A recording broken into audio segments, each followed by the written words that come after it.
tout le monde, bienvenue sur le plateau de Chalon TV pour une nouvelle émission de Sous les projecteurs de Chalon TV. Aujourd'hui, une émission thématique d'actualité, puisqu'on va parler de la police, des relations entre la police et la population, de tout ce qui se passe aujourd'hui. Et on a donc le plaisir d'accueillir sur notre plateau M. Ragonneau, qui est secrétaire régional du syndicat de police Alliance. Exactement. Bonjour. Alors, donc, on fait le constat, hein, il y a, même le ministre est en train de le faire, il y a un divorce de plus en plus grand, même si il n'est pas majoritaire, entre la population et la police. Avant, il y a quelque temps, vous étiez les gardiens de la paix. C'était quand même rassurant, la paix, gardiens. Et maintenant, vous êtes les forces de l'ordre. Donc, le vocabulaire a changé. Et est-ce que dans les faits, est-ce que ça a changé? Est-ce que vous êtes plus des forces de l'ordre que des gardiens de la paix? Comment vous voyez cette appellation de force de l'ordre? En tout cas, pour nous, nos collègues, on est des gardiens de la paix et on est fiers de porter ce nom-là. Gardien de la paix, c'est pas un vain mot quand même. Non, c'est un mot. Voilà. Et donc, quand on sait qu'en France, il y a plus à peu près 3 millions d'interventions police-secours qui se passent généralement très bien, on porte secours, on sert la population, on sert nos concitoyens et nous sommes fiers de ce nom-là. Il y a 5 ans, au moment de l'affaire de Charlie, tous les Français applaudissaient les policiers. Et les gendarmes. Et les gendarmes, que nous n'oublions pas, qui interviennent surtout au milieu rural. Aujourd'hui, malheureusement, on a l'impression d'assister au mieux à une méfiance, au pire à une défiance. Quel est votre regard sur ces propos ? Alors, notre regard, il est très simple. C'est que nos collègues s'aperçoivent que la société elle est devenue de plus en plus violente. Et malheureusement, il faut parfois répondre de manière proportionnée face à cette violence. Voilà. Donc, pas avec des bâtons de réglisse et des boules de gomme. Et à un moment donné, il faut utiliser la violence légitime prévue par la loi pour rétablir l'ordre. Ce que je peux vous dire, moi, c'est que je pense que la plupart de nos concitoyens nous aiment. Et que ça reste comme ça. Après, c'est vrai qu'il y a un déchaînement médiatique, souvent de certains partis politiques, pour des causes électorales que tout le monde peut comprendre. Et ça nous porte vraiment préjudice. Ça salit l'ensemble d'une corporation, l'ensemble de l'image du gardien de la paix que vous avez évoqué tout à l'heure. Et ça, c'est plus acceptable. Et je sais que, en tout cas, Alliance Police Nationale le dénonce assez régulièrement. Alors, bon, il y a eu, là, on est dans l'actualité, il y a eu des faits qui sont un petit peu brutaux, hein. Donc, on parle de violence policière ou de brutalité policière, hein. Le ministre parle de brutalité policière. Bon, il est pour nous évident que la police n'est ni violente, ni fasciste, ni raciste, et qu'elle est républicaine dans son intégralité, mais que dans tout corps, il y a des gens qui n'ont pas cet esprit-là. Alors comment vous jugez, vous, en tant que syndicaliste, ce qui s'est passé avec le producteur de rap samedi, ce tabassage, ce qui s'est passé pour la dispersion des migrants, etc. Comment vous voyez ça? Et aussi par rapport à nos collègues de la presse, hein, dont certains ont été arrêtés, en garde à vue, on prend leur carte photo, etc. Donc on ne respecte pas la loi, puisque la loi permet aux journalistes et aux citoyens de filmer. Alors comment vous voyez un petit peu ça? Comment vous caractérisez ce qui s'est passé là récemment? Alors déjà, on va parler du producteur de rap. Ouais. Moi, je vais être très clair avec ça. Je l'ai toujours été, même quand j'étais officier de police judiciaire, que j'enquêtais. Il y a le temps de l'enquête. Et ça, c'est primordial. La présomption d'innocence, en France, c'est vraiment, comment dire, la chose la plus importante qui est mise en avant quand on parle de justice. Or, qu'est-ce qui s'est passé? On a pris ces images-là qui sont effectivement, qui peuvent interpeller parce qu'il y a des actes de violence. On en a parlé tout à l'heure, hein, que je vous ai dit qu'il faut que ça soit proportionnel. Or, on a eu un déchaînement médiatique avec tout de suite la culpabilité de nos collègues. J'aurais voulu qu'il y ait un petit peu plus de retenue et qu'on laisse travailler un juge d'instruction qui a été nommé d'ailleurs. Oui, qui est est d'ailleurs inculpé de 3 de vos collègues. Hein. Qui ont mis en examen, donc qui ont le droit d'être assistés d'un avocat et qui pourront se justifier, même s'ils ont reconnu certaines fautes, ils l'ont reconnu. Ça, c'est sûr. Mais si vous voulez, on ne peut pas, comment dire, hacher menu dès la première, comment dire, vidéo qui passe comme ça et se dire, voilà, ils sont coupables. Ça n'existe pas en France, sauf qu'à ce moment-là, eh ben, il a été de bon ton de, de piétiner la police nationale dans son ensemble. Mais bon, les images que l'on voit à l'intérieur et à l'extérieur, où il y a non pas vos 4 collègues qui continuent à tabasser, mais il y a plein d'autres policiers, notamment dégradés, je pense, et tout se passe comme si, bon, alors ce producteur n'était pas un terroriste, il n'avait pas d'armes, il n'avait pas de ceinture explosive.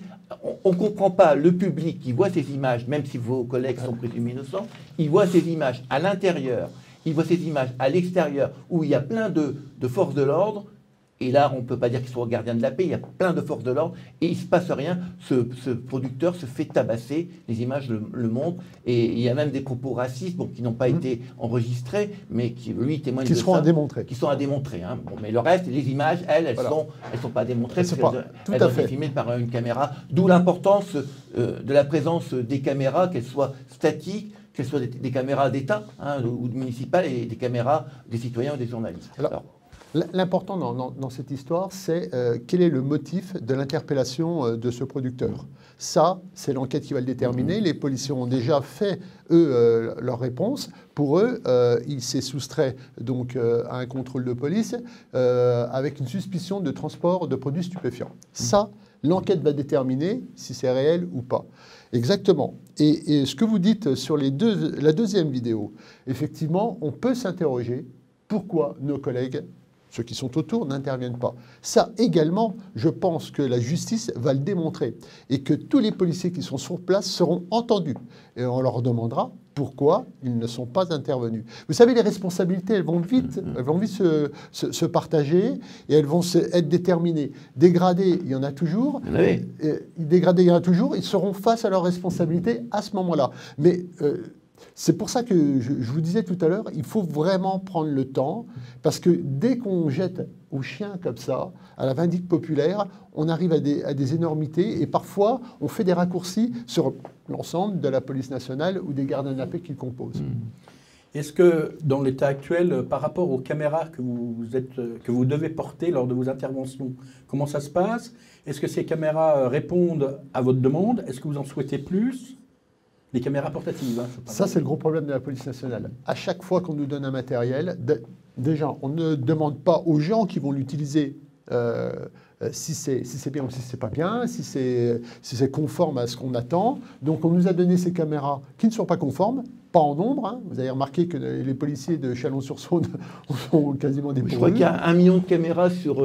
Vous êtes combien de policiers? On est à peu près 150 000 policiers. Oui, donc il y a 1/10, je crois. Donc tout le monde n'a pas de ces caméras. Tout à fait. Et en plus, c'est des caméras qui ne durent même pas 2 heures. Oui. C'est-à-dire qu'il aurait été intéressant, dans l'intervention des policiers dans le 17e arrondissement, de voir le début. Comme je vous ai dit tout à l'heure, le motif de l'interpellation. Ils n'avaient pas de caméra, ces policiers? Ils n'avaient pas de caméra, ces policiers. Et même s'ils l'avaient eu, de toute façon, ils avaient commencé leur service, ça dure 2 heures. Voilà. Alors donc leur service, c'est 10 heures. À peu près. Voilà. Le ministre de l'Intérieur nous a promis d'avoir des caméras performantes. Et dans un sens, ce serait bien qu'effectivement que nos policiers aient tous une caméra. Parce qu'on montrerait aux gens, et qu'on puisse diffuser les images. Parce que, également, on a des images, mais on ne peut pas les diffuser. Parce que, pour le simple contrôle routier, mes collègues de Chalon me le disent toujours, auparavant, comment ça se passait? Quelqu'un grille un feu rouge, quelqu'un, par exemple, grille un stop, contrôle de police, bonjour monsieur l'agent, bonjour monsieur, veuillez nous présenter les papiers. Aujourd'hui, c'est complètement différent. Monsieur tout le monde, la vitre se baisse et tout de suite nos collègues prennent, comment dire, une agressivité de la personne qui ne comprend pas pourquoi elle a été arrêtée. Voilà. Et ils me disent que franchement, ça devient compliqué, même avec le citoyen lambda, de faire son travail. Gentil, le papy, bien gentil. Mais il n'y a pas de normes. Je peux vous dire qu'ils sont extrêmement surpris. Il y a des policiers qui sont aguerris, qui ont 25 ans de boutique. Hein. Ils nous disent, mais attendez, on est là, on les arrête, et tout d'un coup, on se fait copieusement insulter. On ne sait pas pourquoi. On parlait des problèmes matériels et des problèmes humains. Et sur Chalon-sur-Saône, par exemple, vous étiez 180 il y a quelques années. Vous êtes aux environs d'une centaine, je crois. C'est cela. Sans oublier les problèmes matériels des locaux, qui étaient quand même assez... Je crois que certains locaux étaient inondés quand il pleuvait beaucoup. Quelle est la situation actuelle sur le Chalonnais? On tient à rappeler qu'au départ, vous interveniez uniquement sur la ville de Châlons, alors qu'aujourd'hui, vos collègues interviennent à Champforgeuil, Saint-Marcel, Châtenois-le-Royal et Saint-Rémy. Oui. Alors, de toute façon, la problématique, elle est vraiment prégnante, hein. Vous avez un commissariat à Chalon-sur-Saône qui est des années 70. Pour vous donner une idée, la norme électrique dans les années 70, c'était une prise par pièce. Quand on a un ordinateur avec un écran, une souris, vous voyez, il faut déjà 3-4 prises. Alors déjà, d'un point de vue électrique, il a fallu faire des travaux monstrueux, mais ce n'est pas satisfaisant. Et puis surtout, d'une commodité. Quand vous avez des enquêteurs de police qui travaillent sur 10 mètres carrés, ils sont 2. Vous avez, par exemple, excusez-moi du terme, une affaire de viol où une victime doit expliquer de la manière dont est arrivées les choses. Et à côté, vous pouvez avoir une autre victime pour un vol de sac à main ou autre. Il n'y a pas comment dire, vraiment de sérénité pour que les gens puissent, et d'intimité. Voilà, quand vous allez chez le médecin, vous n'allez pas vous déshabiller à côté d'une autre personne pour vous parler de votre pathologie. Elle vous regarde, votre pathologie. Voilà. Eh ben, c'est le problème que l'on a dans ces commissariats. Et aussi, le lieu de vie. Vous savez, nos collègues mangent au sous-sol, avec des vasistas à 2,50 m de haut. Voilà, on peut mettre un coup de peinture pour que ça soit plus joli, mais voilà, on n'est pas dans des conditions optimum pour travailler correctement. Alors, on va essayer de voir avec vous, bon, on a commencé à aborder le sujet, qu'est-ce qu'il faut faire pour que la police soit plus gardien de la paix et soit mieux appréciée par la population. Donc on a parlé un petit peu des conditions de travail qui sont, même s'il y a eu quelques efforts qui ont été faits, notamment depuis l'arrivée du président Macron, mais ça reste, il y a tellement de retard depuis des années qu'il faudra beaucoup, beaucoup d'argent. Donc d'après vous, qu'est-ce qu'il faut faire pour que la sérénité revienne comme au temps de Charlie, des événements de Charlie, entre la police, la gendarmerie et la population? Puis après on verra, est-ce que vous avez aussi un regard critique sur votre propre fonctionnement, hein? D'accord.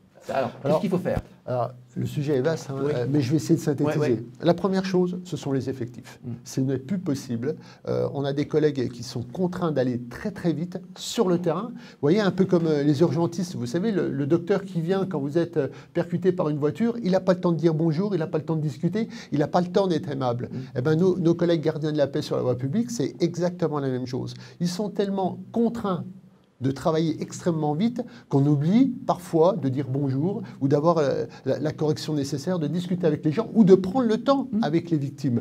Ça, donc, les effectifs, c'est primordial. Et depuis une quinzaine d'années, on est en baisse constant. Voilà. Vous avez parlé combien de fonctionnaires à peu près, je dirais une cinquantaine à Chalon-sur-Saône. De policiers, de terrain. Hein. Regardez, on avait une police, on avait des canins, donc avec des chiens, on les a pu.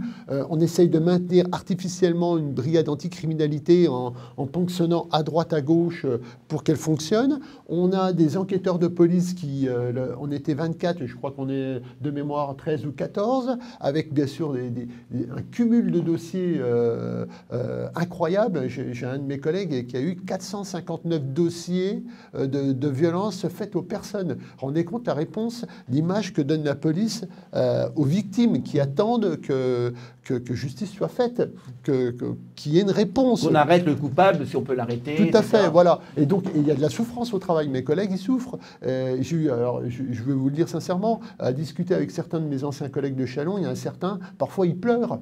Ils sont là, ils disent, on n'en peut plus.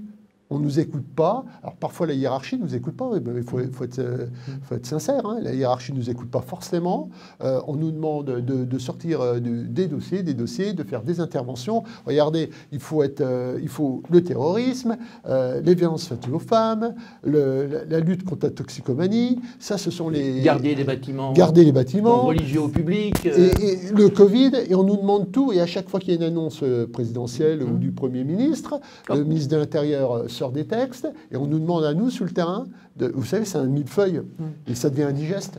Et voilà, donc ça c'est compliqué. En termes, c'est les effectifs. Alors à combien quelle est votre demande d'effectifs? Parce que là, il est prévu de former 10 000 nouveaux policiers, mais vous nous disiez qu'il y en a 9 000 qui vont partir en retraite, donc le différentiel va être plus 1000 à peu près, ou plus 500, ouais. Donc pin-ups. Hein. Combien vous estimez le nombre de policiers nécessaires pour que les services de police fonctionnent correctement? Alors, C'est certes, dans un monde de oui-oui, je vous dirais qu'il faudrait retrouver les 50 policiers. Ça, c'est totalement impossible. Oui. Je dirais que pour le Chalon-sur-Saône, déjà, au maximum, il faudrait 10 policiers de plus minimum pour qu'on puisse avoir respiré un peu. Et je ne vous dis pas que c'est suffisant, mais 10, ça serait incroyable. On ne les aura jamais, j'en suis conscient, on ne les aura jamais. Ce qu'on a demandé, nous, au ministère, c'est de débloquer, parce que pour l'instant, Chalon-sur-Saône est bloqué à la mutation. C'est-à-dire qu'un collègue parisien ou de Dijon qui souhaiterait venir à Chalon ne peut pas muter parce que c'est un commissariat non prioritaire. Voilà. Donc, on ne voit pas le bout du tunnel, vous voyez. Il faut mettre dans les grandes métropoles, Marseille, Lyon, Paris, mais des petites villes de province comme ça, ben, elle est parfois oubliée. Et j'ai eu l'occasion de m'entretenir avec le directeur général de la police nationale, M. Vaux, et je lui ai dit, vous laissez mourir les petites circonscriptions, les petites villes en quelque sorte, qui ne font pas la une de l'actualité. Malheureusement, quand elles le font, eh ben, il est déjà trop tard. Alors, qu'est-ce qui vous a répondu ? Qu'il en était conscient. Mais vous voyez, c'est un peu comment dire, un récipient qui est en train de vider, là, c'est les départs en retraite, les gens qui partent de la police, et on a ouvert un robinet, c'est ce que nous a promis M. Macron, les 10 000, mais le flux est bien trop faible pour pouvoir remplir. C'est-à-dire qu'on se vide plus qu'on reçoit. Oui. Au niveau national, combien vous estimez à peu près le nombre de policiers nécessaires? Bon, 10 pour Chalon, ce serait bien, 50, ça serait... Non, mais ça serait l'idéal. Ça serait plus 10 000 en vrai, sans compter les départs en retraite. Donc voilà. plus 20 000, donc. Voilà. 20 000 policiers. La formation des policiers, ça se passe en combien de temps? Alors, ça se passait auparavant en 1 an. Aujourd'hui, ça a été réduit. Pourquoi ça a été réduit? Ben, on vient de parler. C'est qu'il y a une attente des gens pour avoir les policiers sur le terrain le plus rapidement possible. Alors, c'est vrai que je vous assure sincèrement que la formation, elle est correcte dans les écoles de police. On ne laisse pas sortir quelqu'un avec une arme, puis avec des prérogatives qu'on les gardiens de la paix. Par contre, c'est vrai que par la suite, quand on est en service, on n'a quasiment plus de formation. Les 12 heures de formation annuelles, si on prend l'ensemble du commissariat de Chalon, je serais curieux de savoir qui a fait ces 12 heures de formation dans l'année. C'est quasiment impossible.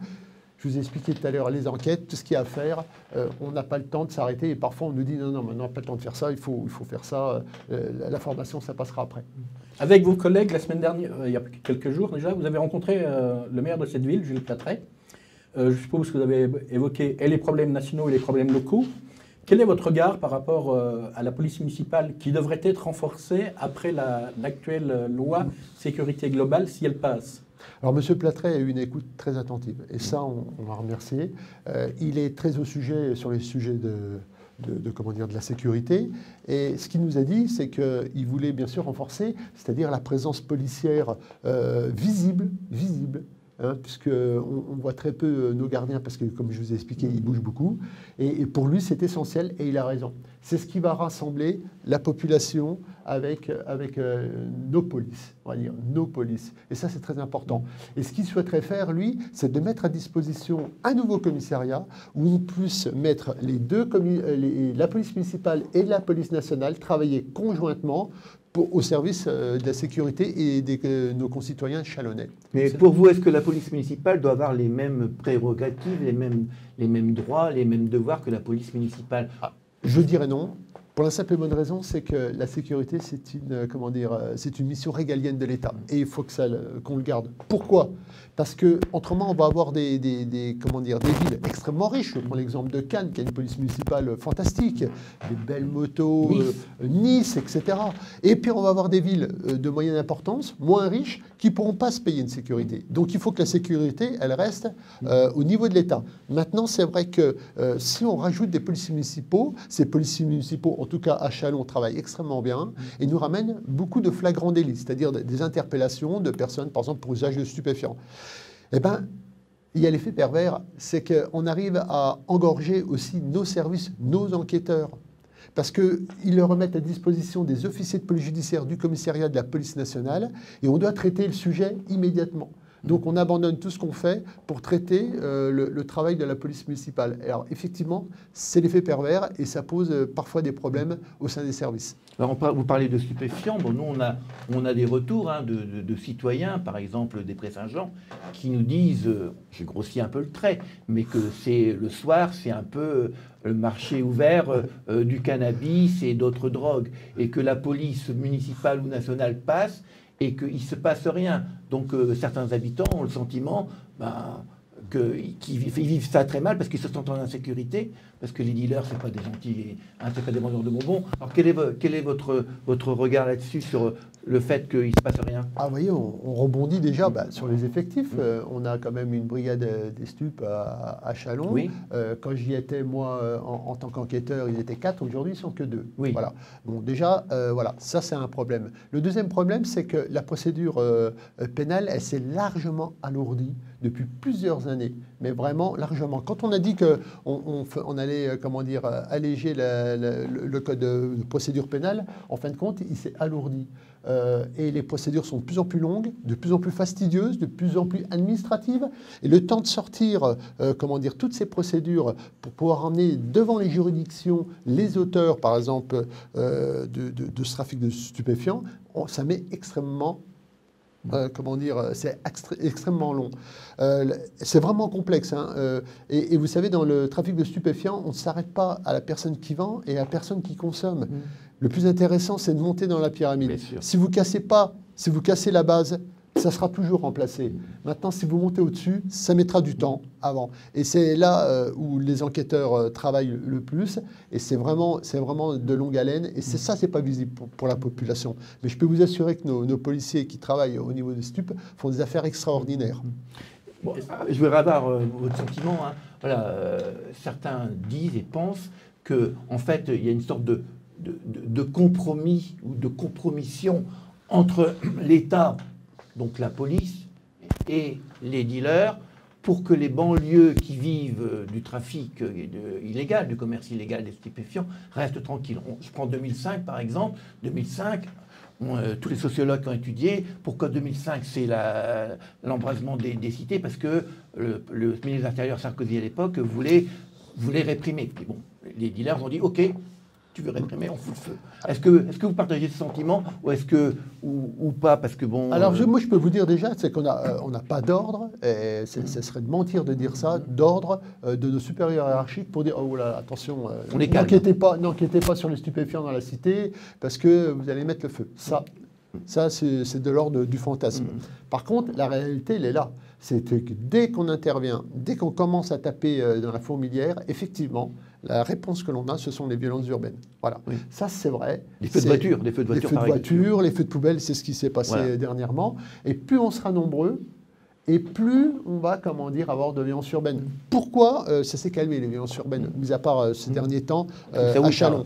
Mais c'est la baisse des effectifs du commissariat, puisque comme on avait plusieurs patrouilles, bien sûr on faisait des passages, bien sûr on gênait le trafic, bien sûr on interpellait. Et donc à ce moment-là, on avait des violences urbaines. On a connu des violences urbaines il y a une quinzaine d'années assez récurrentes et assez violentes sur Châlons. Elles ont disparu. Bon, déjà parce qu'on a un peu cassé certaines barres et on a mis, comment dire, des gens dans des communautés urbains acceptables. Mais également, c'est parce qu'il y avait énormément de travail fait par les policiers. Aujourd'hui, étant moins nombreux, on gêne moins. C'est la vérité. Et la police de proximité, est-ce qu'elle n'était pas utile dans ces quartiers, parce qu'elle était présente, elle connaissait des gens, et elle a disparu, bon, même s'il y a des tentatives de la remettre en place. Quel est votre regard, votre sentiment sur la police de proximité? Je pense que la police de proximité, c'était la police de son temps. C'est-à-dire qu'au moment où on l'a fait, déjà les syndicats de police et les policiers de terrain disaient qu'on n'était pas assez nombreux pour pouvoir la faire réellement. Voilà. Je pense qu'aujourd'hui, si on veut rassembler le citoyen, avant de faire une police de proximité, il faudrait que la chaîne police-justice marche parfaitement, puisque nos concitoyens ne comprennent pas l'action de la police. C'est à partir du moment, quand ils sont victimes, qu'il n'y ait pas une action immédiate, quasiment, ou alors, je ne dirais pas instantanée, parce qu'il faut, ça reviendrait sur ce que j'ai dit tout à l'heure, avec une enquête, mais en tout cas, il faudrait qu'il y ait une réponse assez, comment dire, dans un laps de temps assez court pour que la victime se dise « Ah, on s'est occupé de moi, la police a fait son travail, la justice a fait son travail ». Or, quand vous relâchez tout de suite ou que la personne n'est toujours pas convoquée au commissariat au bout d'un an, vous vous dites quoi? Les policiers, ça ne sert à rien. Vous le relâchez, les policiers, ça ne sert à rien de vous appeler. Ça ne sert à rien, messieurs, et on l'a souvent. Voilà. C'est ce que dit le garde des Sceaux, hein. Il dit qu'il y a urgence à gérer les affaires judiciaires plus vite. Alors, la justice a le même problème que vous. Elle manque de moyens humains, de greffiers, de magistrats, mais aussi d'argent pour pouvoir travailler, de matériel. Même s'il y a eu des efforts de fait, là, le budget va être augmenté. Mais il y a tellement un retard dans la police et dans la justice depuis des années au niveau du financement, que des moyens donnés, que le retard, il va se rattraper très lentement. Effectivement, il y a du retard. Je pense qu'au niveau des greffiers au tribunal de grande instance de Châlons, on voit tout de suite, quand on va au bureau d'ordre, où vous avez des piles qui montent jusqu'au plafond, il y a des gens qui souffrent, qui croulent sous le travail. Les magistrats, c'est exactement la même chose, que ce soit du parquet, c'est-à-dire du procureur, côté procureur, ou des juges du siège pour les juges d'instruction, ils sont débordés, effectivement. Mais par contre, je remarque quand même que si vous regardez la ville de Châlons, sur toutes les administrations, quand vous regardez l'hôpital, tout neuf, quand vous regardez le palais de justice, tout neuf, beau. Très beau. Quand on regarde les écoles, parce que je suis intervenant dans les écoles au Chalonnais en tant que policier formateur antidrogue, tout beau, l'informatique, machin, tout est neuf. Et vous? Il n'y a que nous. Il n'y a que nous. Et parfois on se dit, ouais, effectivement. Et les impôts. Et les impôts. Mais les impôts, ouais. Les impôts. Oui, les impôts, c'est vrai.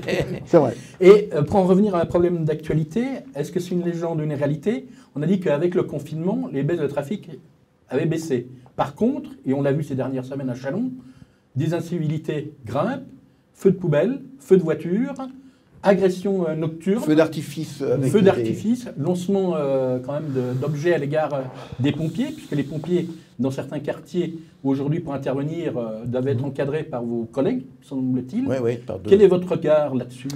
Moi, je veux vous dire, les réseaux sociaux nous font mal. Alors, Internet, c'est un bel outil, mais par contre, les réseaux sociaux nous font mal. Parce que quand vous avez des exemples comme à Champigny-sur-Marne, où vous avez un commissariat qui est attaqué avec des mortiers, on l'a connu bien avant, et on peut le retrouver sur Internet parce que ça dure. Nos collègues de Dijon qui ont été attaqués comme ça, c'est avec des personnes, des collègues de blessés avec ces mortiers, parce que ce sont des armes par destination quand même.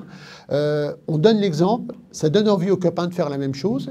Et voir, il y a une espèce de compétition qui peut s'organiser entre certains sites. Et c'est pour ça qu'on fait pas mal de publicité là-dessus. Et c'est dommage. Et nous, on l'explique un peu comme ça. Alors qu'à contrario, pour en revenir au problème policiers-citoyens, on se rappelle quand même qu'il y a eu certains gilets jaunes, hein, pas tous dans le même paquet ou dans le même sac, qui ont secouru certains de vos collègues. Je pense notamment lors de l'intervention violente à l'Arc de Triomphe, par exemple.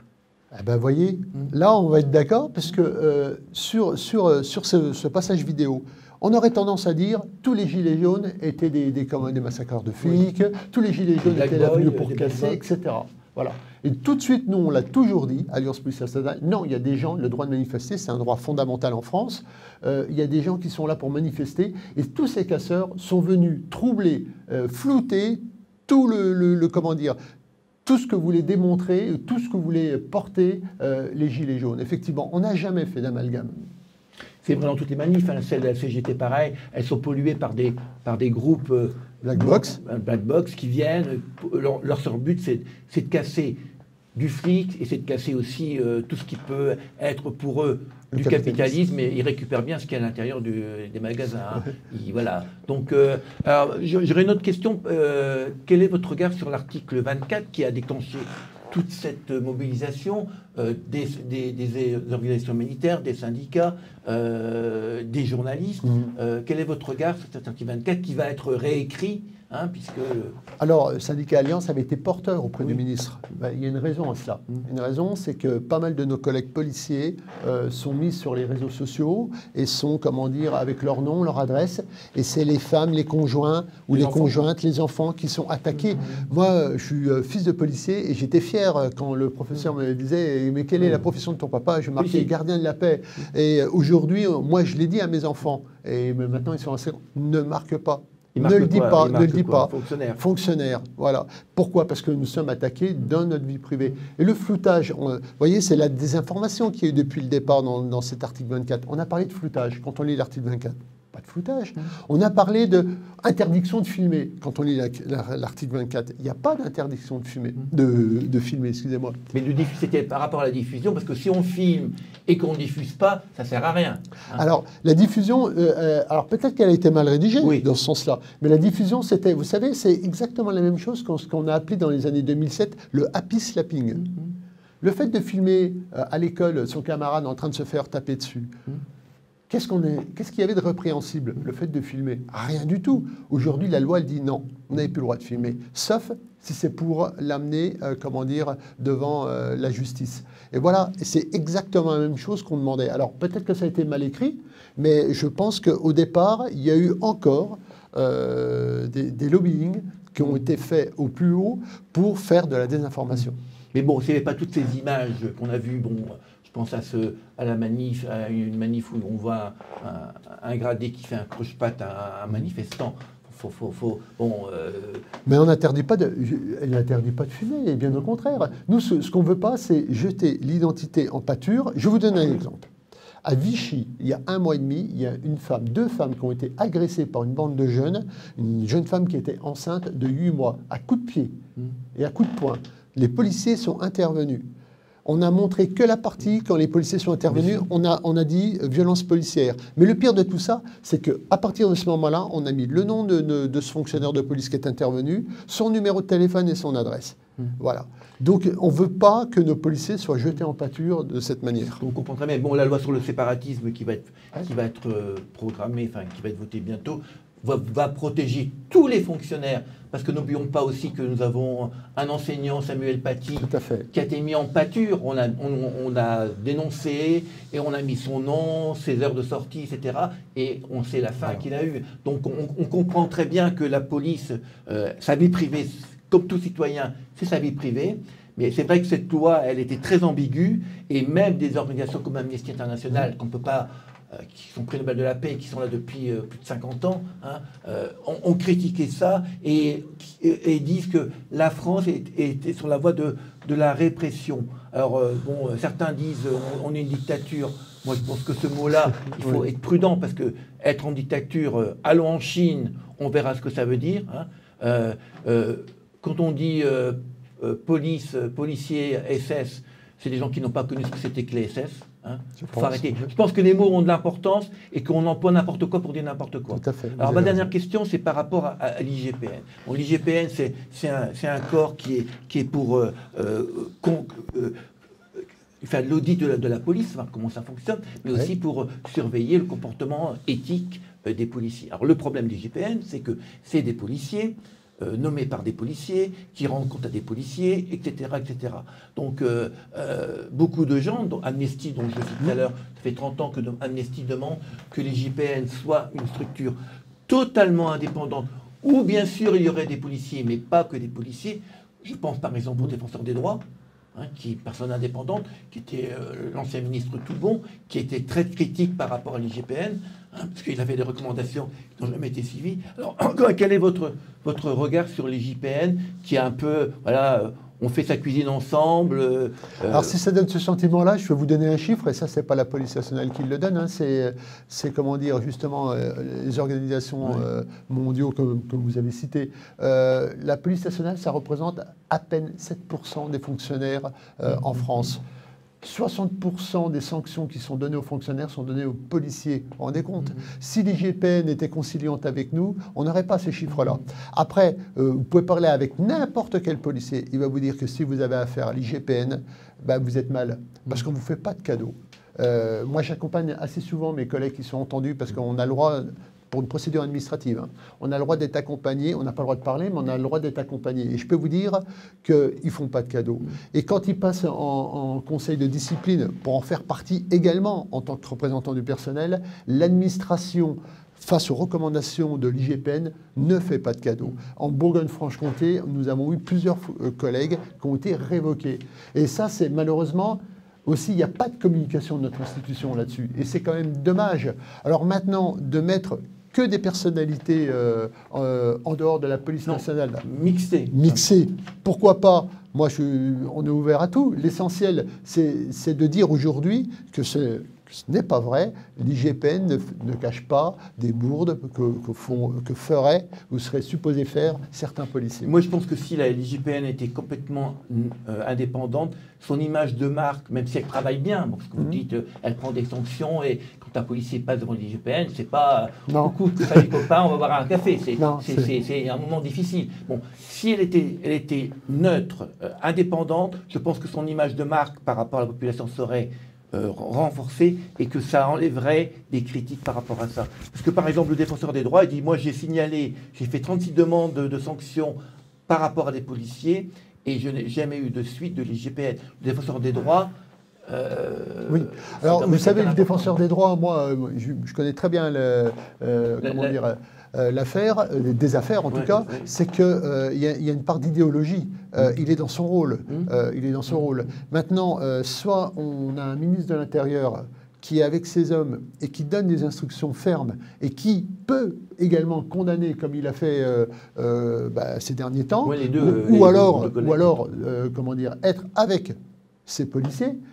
Ça, c'est bien. Si on commence à avoir des gens qui commencent à avoir une idéologie qui est complètement différente de celle qui est au niveau du gouvernement, on se posera des questions. Puisque je rappelle quand même que le défenseur des droits, comme vous avez dit, voulait supprimer toutes les armes défensives lors des manifestations.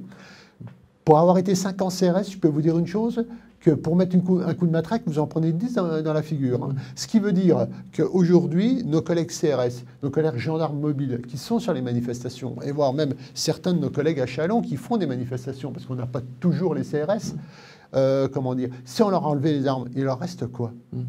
Leur intégrité physique, déjà la leur, avant tout. On fait comment? Rétablir l'ordre, on fait comment? Protéger, comment dire, les citoyens, parce qu'il y a des gens qui veulent manifester quand il y a des casseurs, on fait comment? Si on n'a rien. Voilà, M. Toubon, lui, voulait tout enlever. C'était le cas dernièrement à Châlons, pour la première manifestation contre la loi sécurité globale, où de vos collègues sont intervenus contre certains gilets jaunes, ou prétendus gilets jaunes, qui étaient venus d'ailleurs de Dijon. Voilà. Pour jeter l'opprobre, si je puis dire, et qui sont servis de cette manifestation pour faire entendre leur voix. Vous avez raison. À Dijon, on a une mouvance extrême-gauche assez prégnante, assez importante, qui viennent dans toutes les manifestations dijonnaises pour faire dégénérer, voilà, systématiquement. Donc c'est vrai qu'ils sont assez mobiles, et quand il y avait du monde à Chalon-sur-Saône, et quand ils arrivent, ils sont là pour faire dégénérer. Après, c'est la guerre des images, on l'a expliqué durant tout l'entretien que l'on a eu, c'est la guerre des images, mais voilà, désarmer les policiers, c'est pas forcément la solution. On vous remercie beaucoup. Alors donc, on retrouvera les gardiens de la paix, les CRS, ils sont pas gardiens de la paix, les CRS. C'est des gardiens de la paix. Aussi. Donc les policiers de la police nationale, les CRS, les gardiens de la paix, on les retrouvera samedi à 14h30. Parce qu'il y a une manifestation organisée par plein d'organisations syndicales, humanitaires, etc., contre l'abrogation non pas de l'article 24, mais de la totalité de la loi sur la sécurité globale. Ouais. Et bon, j'espère que vous aurez entendu un petit peu les propos de la police. On tenait à ce que la police s'exprime. Et voilà, les propos, il ne faut pas généraliser, il ne faut pas globaliser. Et surtout, ce qu'il faut comprendre, qu'il faut que les services de l'État, qu'ils soient police, éducation, hospitalier, il faut qu'ils aient des moyens humains et financiers, parce que c'est bien beau d'avoir un beau local si on n'a pas de voiture pour circuler ou d'essence pour en mettre. Au niveau militaire, par exemple, au niveau de l'aviation, il y a des avions qui ne volent plus parce qu'il n'y a pas d'essence pour le kérosène. Donc il faut donner aux services publics les moyens de fonctionner pour qu'on ait une France plus tranquille, plus sereine et plus républicaine.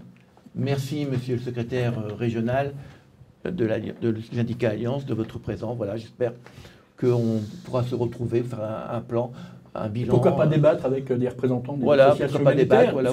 C'est déjà, il y a des gens qui sont engagés, comme vous l'êtes d'ailleurs. Ouais. Et je pense que ce serait bien de renouer, parce qu'apparemment, ce qu'on constate en tant que journaliste et observateur, c'est qu'il y a d'un côté des forces de l'ordre, des forces qui sont indispensables, de l'autre des associations humanitaires Qui sont indispensables. qui sont indispensables aussi, mais entre les deux, il manque peut-être un peu de lien. Ouais. Puis avec, Si modestement on peut mettre du lien, ce sera volontiers. puis avec les citoyens. Et avec les Enfin, citoyens. comme vous le dites, hein, vos collègues, parfois, ils ne disent même pas bonjour parce qu'ils n'ont pas le temps. Hein. Mais c'est vrai que le moindre des choses, c'est d'avoir une attitude voilà, républicaine, c'est-à-dire on dit bonjour, puis on demande gentiment les papiers, puis après, si ça se passe mal, ben, on fait usage, on fait usage des instruments que l'on a pour que tout se passe au mieux. Merci à vous, bien, bon, à la prochaine émission. On a prévu de faire 13 minutes, on a fait 40 minutes, mais bon, vous vous rendez bien compte que ce sujet de la police, de la sécurité, dans un moment où il y a le Covid, où il y a les attentats islamistes, etc., où il y a beaucoup de problèmes, où il y a la pauvreté qui va s'accentuer, parce que bon, on a un pays où il y a beaucoup de SDF, mais avec le Covid, la pauvreté, on voit ce que dit Emmaüs, ce que dit le Secours populaire et les Restos du Cœur, il y a de plus en plus de gens qui viennent, des gens jamais vus qui viennent manger. Donc dans ce moment-là, c'est un problème important, donc on a passé beaucoup de temps, parce que je pense que ce problème-là, il est sociétal et il est primordial et d'actualité. Merci à vous et merci, monsieur le secrétaire régional. Et à bientôt sur notre chaîne, antenne Chalon TV, sous les projecteurs de Chalon TV. Merci.